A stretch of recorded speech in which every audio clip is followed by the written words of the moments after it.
2000-ൽ മുഹമ്മദ് കെയ്ഫിൽ നിന്ന് തുടങ്ങി 2026-ൽ ആയുഷ് മാത്രം വരെ എത്തി നിൽക്കുന്നു India under-19 cricket world cup. ഒരുപക്ഷെ 6 തവണ ജയിക്കുന്നു ഇന്ത്യ. ഇതുവരെ ചരിത്രത്തിൽ ഒരു ടീമും 6 തവണ ഈ അണ്ടർ-19 വേൾഡ് കപ്പ് ജയിച്ചിട്ടുമില്ല. കഴിഞ്ഞ മത്സരം എടുത്തു നോക്കുകയാണെങ്കിൽ സ്റ്റാഗറിംഗ് 411 റൺസ് ഇന്ത്യ എടുത്തു. അതിൽ വൈഭവ് സൂര്യവംശിയുടെ മത്സരം 175 റൺ വെറും 80 പന്തുകളിൽ നിന്നും എടുക്കുക എന്ന് പറയുന്നത് ഔട്ട് ഓഫ് ദ വേൾഡ് ആണ്. ക്രിക്കറ്റ് അനലിസ്റ്റുകൾ, പ്ലെയേഴ്സ് എല്ലാവരും വായും പൊളിച്ച് നോക്കി നിന്ന ഇന്നിങ്സ് ആയിട്ട് മാറി. 411 റൺസ് നേടിയെടുത്ത് ഇന്ത്യ ഫൈനലും ഇംഗ്ലണ്ടിനെതിരെ ജയിച്ച് ആ കപ്പും കൂടി സ്വന്തമാക്കുമ്പോഴേക്കും അഭിമാനിക്കാം ഇന്ത്യൻ അണ്ടർ-19 ടീമിന് എന്ന് എടുത്തു പറയേണ്ടിയിരിക്കുന്നു. ഉന്മുഖ് ചന്ദ്, വിരാട് കോഹ്ലി തുടങ്ങിയ പ്ലെയേഴ്സ് ഒക്കെ തന്നെ കൈവച്ചിരിക്കുന്ന ആ ട്രോഫിയിൽ നിന്നാണ് ഇപ്പോൾ ആയുഷ് മാത്രയും എടുക്കുന്നത് എന്നതും വളരെ നിർണായകമാണ്. 2000, 2008, 2012, 2018, 2022, ഇപ്പോൾ 2026 വളരെ സക്സസ്ഫുൾ ആയിട്ട് മുന്നോട്ട് പോവുകയാണ് ഇന്ത്യൻ അണ്ടർ-19 ടീം എന്ന് തന്നെ പറയാം. ഒരുപക്ഷെ ഭാവിയാണിവർ. ഇപ്പോൾ നമ്മൾ എടുത്തു നോക്കിയാൽ കൈഫ് ആയിക്കോട്ടെ, വിരാട് ആയിക്കോട്ടെ, പൃഥ്വി ഷോ ആയിക്കോട്ടെ, ഉന്മുഖ് ചന്ദ് ആയിക്കോട്ടെ, ഇവരെല്ലാവരും ഒരു ഭാവിയാണ്. ഇവരെല്ലാവരും ഒരു ഭാവി ഉണ്ടായിരുന്നു. ഇപ്പം കെയ്ഫ് വന്നിട്ടാണ് പിന്നീട് ഇന്ത്യക്കൊരു സ്ട്രോങ് മിഡിൽ ഓർഡർ കൊണ്ടുവന്നത്, ബെസ്റ്റ് ഫീൽഡർ ആയത്. വിരാട് കോഹ്ലിനെ പറ്റി ഇനി എടുത്തു പറയേണ്ട കാര്യമുണ്ടോ എന്ന് എനിക്കറിയത്തില്ല. പൃഥ്വി ഷോ ഒരുപക്ഷെ ഭാവി സച്ചിൻ എന്ന് പോലും വിളിച്ചിരുന്ന പ്ലെയറിൻ്റെ കരിയർ അയാൾ തന്നെ നശിപ്പിച്ച കാഴ്ച നമ്മൾ കണ്ടിട്ടുള്ളതാണ്. ഇപ്പം ആയുഷ് മാത്രമേ CSKയ്ക്ക് വേണ്ടി കളിക്കുമ്പോൾ പോലും വളരെ ഇൻഫോമായിട്ട് കളിക്കുന്നു. കഴിഞ്ഞ സീസണിൽ അതിഗംഭീരമായ പ്ലെയറായിട്ട് മാറുന്നു. ഇതെല്ലാം ഫ്യൂച്ചറാണ്. ആൻഡ് ആ ഫ്യൂച്ചറിലേക്ക് തന്നെയാണ് ഇന്ത്യയും വെയിറ്റ് ചെയ്യുന്നതിന് പറയേണ്ടി വരും. പ്രത്യേകിച്ച് ആരോൺ ജോർജിനെ പോലൊരു മലയാളിയൊക്കെ തന്നെ ഭാവിയിൽ ഇന്ത്യൻ ജേഴ്സി അണിയുമോ എന്നുള്ളതൊക്കെ വേണ്ടി കാത്തിരിക്കുന്നു. ഫൈനൽ അദ്ദേഹത്തിന് നിരാശകരമായ പ്രകടനം ഉണ്ടായിരുന്നെങ്കിൽ പോലും SF-ൽ അദ്ദേഹം ഗംഭീരമായിട്ട് കളിച്ചു.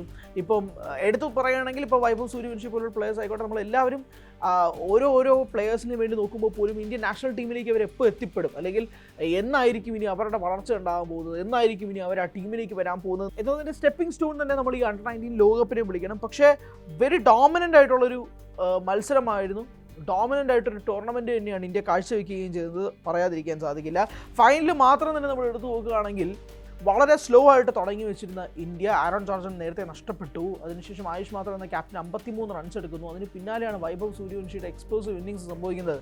ഒരുപക്ഷെ ഒരു തരത്തിൽ പോലും അണ്ടർ-19 ലോകകപ്പിൽ ഒരു 14 വയസ്സുകാരനായ ഒരു പ്ലെയർ ഇങ്ങനൊരു എക്സ്പ്ലോസീവ് ആയിട്ടുള്ളൊരു മത്സരം പുറത്തെടുക്കുമെന്ന് ആരും ചിന്തിച്ചില്ല. വളരെ സ്ലോ ആയിട്ട് 24 പന്തുകളിൽ നിന്ന് വെറും 24 റൺസ് എടുത്ത് തുടങ്ങിയ വൈഭവ് സൂര്യവംശി 175 റൺസ് തന്നെ സ്കോർ ബോർഡിൽ ചേർക്കുമ്പോൾ 15 4-ഉം 15 6-ഉം ആയിട്ട് ഏകദേശം 150 റൺസാണ് അദ്ദേഹം 175 റൺസ് സ്കോർ ചെയ്തത്. ബൗണ്ടറി പെർസെൻറ്റേജ് എന്ന് പറയുന്നത് 82% ആണ്. ഇത് സ്റ്റാഗറിങ്. 175 റൺസിൽ 82% ബൗണ്ടറി പെർസെൻറ്റേജ് എന്ന് പറയുന്നത് ഔട്ട് ഓഫ് ദ വേൾഡ് എന്ന് തന്നെ വിളിക്കേണ്ട ഒരു സ്റ്റാറ്റാണ്. അതുകൊണ്ട് തന്നെയാണ് എത്രയും വേഗം ഇന്ത്യൻ നാഷണൽ ടീമിലേക്ക് വൈഭവ് സൂര്യവംശി എടുക്കണമെന്നുള്ള മുറവിളികൾ കഴിഞ്ഞ മത്സരത്തിന് ശേഷം കൂടുതലായിട്ട് വന്നത് എന്നതും കൂടി പറയേണ്ടിയിരിക്കുന്നു. എന്തായാലും ബാക്കിയുള്ള സീനിയർ പ്ലെയേഴ്സ് ഉൾപ്പെടെയുള്ള എല്ലാവരും തന്നെ, ഇപ്പോൾ വിരാട് കോഹ്ലി ഉൾപ്പെടെയുള്ളവർ എക്സിൽ പോസ്റ്റ് ചെയ്തിരിക്കുന്നതും ഇന്ത്യൻ അണ്ടർ-19 ടീമിന് ആശംസകൾ അർഹിച്ചുകൊണ്ടും എത്തുന്നതും ഒക്കെ തന്നെ നമ്മൾ കാണുന്നത് ഒരു നെക്സ്റ്റ് ഫ്യൂച്ചർ എന്നത് തന്നെയാണ്. ആ ഒരു ഫ്യൂച്ചറിലേക്ക് ഇവരെല്ലാവരെയും കാണാൻ സാധിക്കുന്നുണ്ട് എന്നുള്ളത് തന്നെയാണ്. ആ ഒരു നാഷണൽ ടീമിലേക്ക് എല്ലാവരും ഇടം പിടിക്കുകയും കരിയർ അതനുസരിച്ച രീതിയിൽ പേസ് ചെയ്തുകൊണ്ട് മുന്നോട്ട് പോവുകയാണെങ്കിൽ ഇന്ത്യ ഇപ്പോൾ പൊയ്ക്കൊണ്ടിരിക്കുന്ന അതേ വേഗതയിൽ, അതേ പേസിൽ തന്നെ ഇന്ത്യക്ക് തുടർന്നും ആ ഒരു ഫ്യൂച്ചർ സെറ്റാണ് എന്നുള്ള വിശ്വാസം തന്നെ മുന്നോട്ട് പോകാം എന്നുള്ളത് തന്നെയാണ്. ഇപ്പോൾ IPL പോലുള്ള ലീഗുകൾ വരുമ്പോൾ സ്വാഭാവികമായിട്ടും ഈ പുതിയ പ്ലെയേഴ്സിന്, താരങ്ങൾക്കൊക്കെ കിട്ടുന്നൊരു വലിയ എക്സ്പോഷറുണ്ട്. ഒരുപക്ഷെ 2008-ൽ രോഹിത് ശർമ്മയും വിരാട് കോഹ്ലിക്കും ഒക്കെ കിട്ടിക്കൊണ്ടിരുന്ന ആ ഒരു എക്സ്പോഷർ അതിന് മുന്നേ ഈ കെയ്ഫിനോ അല്ലെങ്കിൽ നമ്മളിപ്പോൾ കാണുന്ന ലെജൻസിനൊന്നും കിട്ടാത്തൊരു എക്സ്പോഷറാണ് ഫ്രം 2008 തൊട്ട് കിട്ടിക്കൊണ്ടിരിക്കുന്നത്. അവിടെ നിന്നുകൊണ്ട് ഓരോ പുതിയ താരങ്ങളും വളർന്നു വരുന്ന കാഴ്ച കണ്ടിട്ടുണ്ട്. പലരും പലരും വീണു, പലരും ഇപ്പോൾ എവിടെയാണെന്നറിയില്ല. ഒരുപക്ഷെ IPL ഒരു സീസണിൽ ഗംഭീരമായിട്ട് കളിച്ചുകൊണ്ടിരുന്ന പല താരങ്ങളും ഇപ്പോൾ എവിടെയൊക്കെയാണെന്ന് പോലും പലർക്കും അറിയാത്തൊരു സിറ്റുവേഷൻ ഉണ്ട്. നേരെ മറിച്ച് ഒരു സീസൺ കൊണ്ട് കരിയർ തന്നെ മാറിപ്പോയ ആളുകളെ നമുക്കറിയാം. എന്തിനേറെ പറയണം, സഞ്ജു സാംസൺ ഫോർ എക്സാമ്പിൾ. KKRൽ ആദ്യത്തെ സീസണിൽ എടുത്തിട്ട് ഒരു മത്സരം പോലും കളിക്കാതിരുന്ന അദ്ദേഹത്തെ പിന്നീട് രാജസ്ഥാൻ റോയൽസ് എടുത്തതിന് ശേഷം സഞ്ജു ഇപ്പോൾ എത്തി നിൽക്കുന്ന പൊസിഷൻ ആലോചിച്ച് ചോദിക്കുക. രാജസ്ഥാൻ്റെ തന്നെ ഏറ്റവും വലിയ ബ്രാൻഡ് അംബാസിഡറായിട്ട് മാറിയ സഞ്ജു പിന്നീട് ഇപ്പോൾ ഇതൊക്കെ പോകുന്നത് ചെന്നൈയിലേക്കാണ്.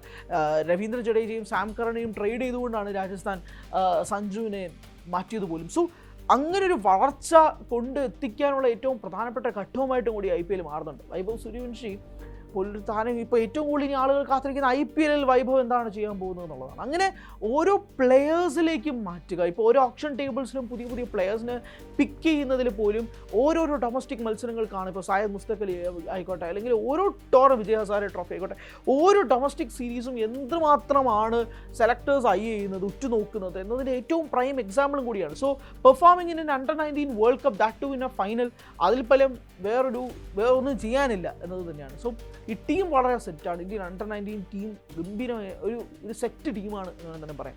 വേറൊരു പ്രധാനപ്പെട്ട ഒരു സ്റ്റാറ്റ് എന്താണെന്ന് അറിയാം, 2030 വൈഭവ് സൂര്യവംശിക്ക് അണ്ടർ-19 കളിക്കാമെന്നുള്ളതാണ്. കാരണം വൈഭവിന് 14 വയസ്സേ ഉള്ളൂ.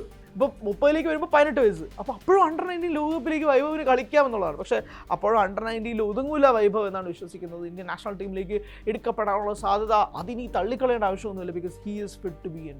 അതും ഒരു വിശ്വാസമായിട്ട് നിൽക്കുകയാണ്. എന്തായാലും all the best and congrats to under nineteen world cup team എന്ന് തന്നെ എടുത്ത് പറയുകയാണ് എല്ലാ സോഷ്യൽ മീഡിയ ലോകവും അല്ലെങ്കിൽ ക്രിക്കറ്റ് താരങ്ങൾ എല്ലാവരും തന്നെ. ഒരു ഫ്യൂച്ചർ, ഒരു ഭാവി എന്നുള്ള രീതിയിൽ ഓരോ പ്ലേയേഴ്സിനെയും മാർക്ക് ചെയ്യുന്ന രീതിയിലേക്കും കാര്യങ്ങൾ മാറുകയാണ്. കൂടുതൽ വാർത്തകൾക്ക് News 18 Kerala YouTube channel subscribe ചെയ്യുക.